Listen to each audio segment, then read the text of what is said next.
Hello, YouTube. Sorry for not posting my upload sooner, but yesterday I just got back from being away from home. So I really didn't have anything to show off either, but now I do. So I've made some changes with my soundboard. It may not be noticeable, but it may be noticeable. But I have this button now, icon made by yours truly, and when clicking it, it shows this stuff. It's just a menu, and you can click escape to get out of it. And escape also removes the focus of whatever you're selecting. Doesn't work properly for that. But yeah. Well, I think the next change would be to remove the .mp3 from the file names, but I don't know. I think it looks good that way.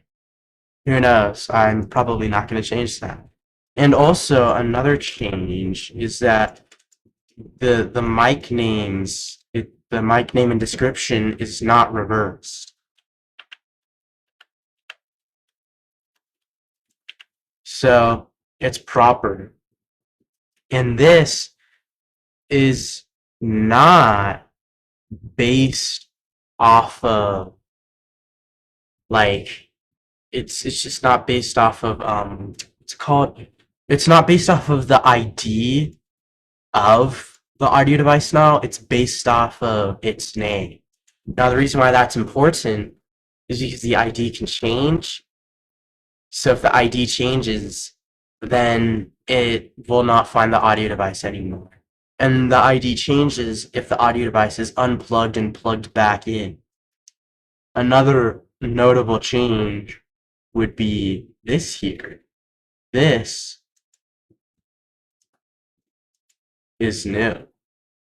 I've added a tray icon, which is the icon, which is the logo for the soundboard here. And it has different options.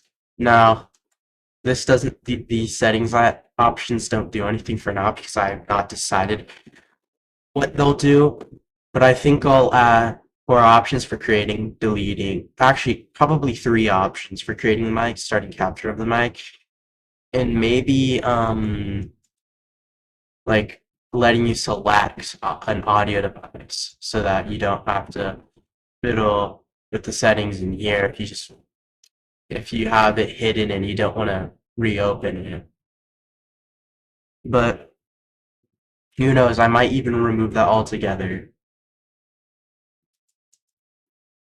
So maybe have option 1, create mic, start capture, and then a little menu that lets you select what audio device you want to capture, and you click the button, and then it like switches the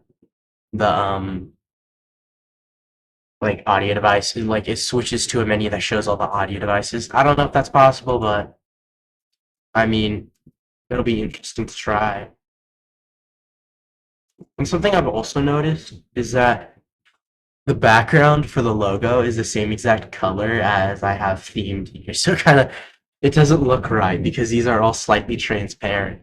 If I start moving this, you can see that you can kind of see everything through this. So it looks a bit funny, but I mean, it works.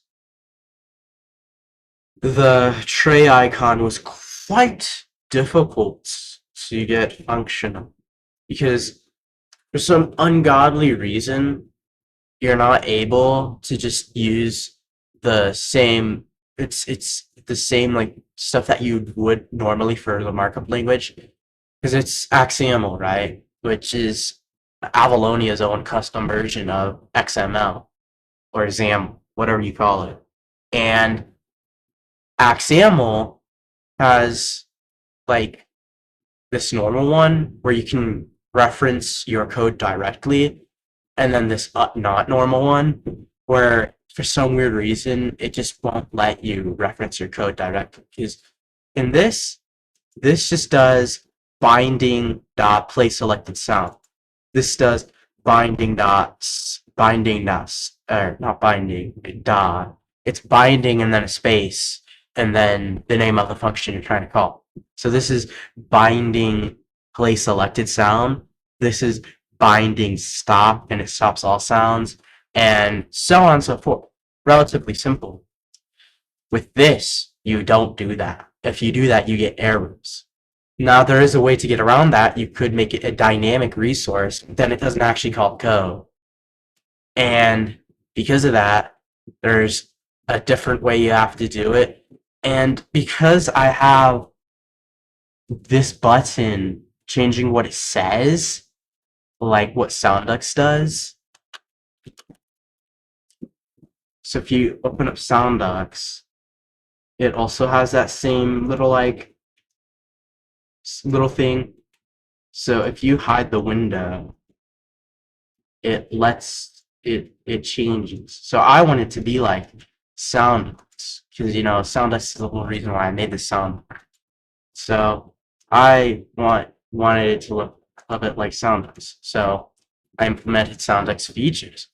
But for some weird reason, you can't use X names, which basically X names, they let you reference. It basically gives the name to an item, and then you can call a function that finds that item automatically and dynamically within the code. You can't do that. You just can't do that here. So instead of having it coded in the XAML file, I just have it programmatically created.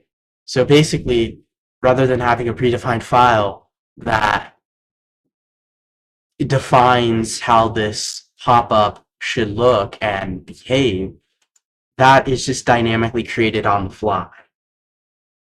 So yeah, now it works. So this hide window actually hides the window, and it actually calls the functions too. So that's fun. Because I didn't want it to be like I jumped through all those hoops because I didn't want it to be hide/show window. I wanted it to be hide window and then show window when the window's hidden. And obviously, exit button works exactly like SoundDux. So that's my soundboard. It's not finished yet. I need to get the UI looking how I want it to, and I want to add features for UI customization in settings. But I mean, it's going pretty well so far. It works amazing. Like I've used it in different scenarios, and it doesn't have a bunch of glitches and issues like what SoundDux does, which is a lot more bougie. Anyways, see you, YouTube.